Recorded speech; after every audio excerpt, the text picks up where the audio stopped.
Hello everyone, and welcome to the Pisces Guide to Pop Culture. I'm of course your host TJ. Today, I want to just talk real quick about Country Road Romance and A Bond of Blood and Stone, my two romances. One is a sort of Hallmark style, sweet, enemies to lovers romance. The other is more of a dark, gritty, but deeply sensual and sexual romantasy. I want to talk a little bit about those and why I write Appalachian fiction generally, but specifically set in my home state of West Virginia.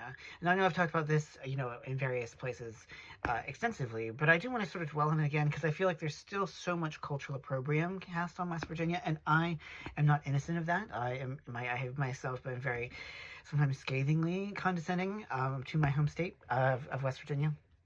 But one of the things that I'm sort of trying to do with these books is to write a love letter to the mountain state that, raised me, that in which my family still lives, and in which I have a lot of, investment, despite the fact that, I have no longer lived there.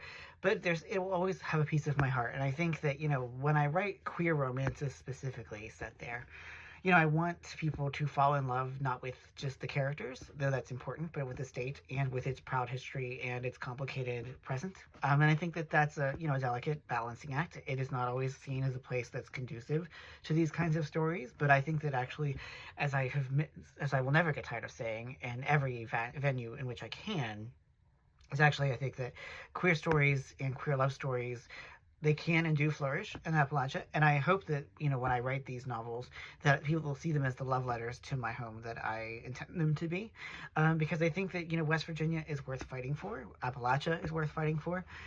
Where goes Appalachia and West Virginia, there goes the rest of us, in one way or another.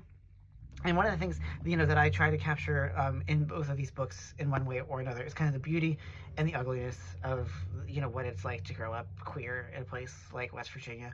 And I think that, I really aim to do that because I don't think you can love a place unless you are willing and able to acknowledge its limitations, its shortcomings, at the same time as you also must admit the things that bring you joy about it. And I think that that's what makes West Virginia such a unexpectedly wonderful and productive site for queer love stories, is that it will break your heart, just like my stories will, but it will also put it back together.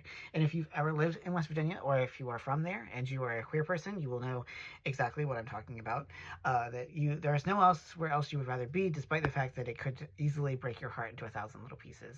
So anyway, that's my spiel about why I will continue writing love letters to Appalachia and to Delmarva, which is where I currently live, because I think that rural spaces deserve the love that they sometimes do not get. So anyway, if you haven't already, do check out Country Road Romance, A Bond of Blood and Stone. And thank you so much for joining me here at the Pisces Guide to Pop Culture. I'm your host, TJ. Take care, y'all.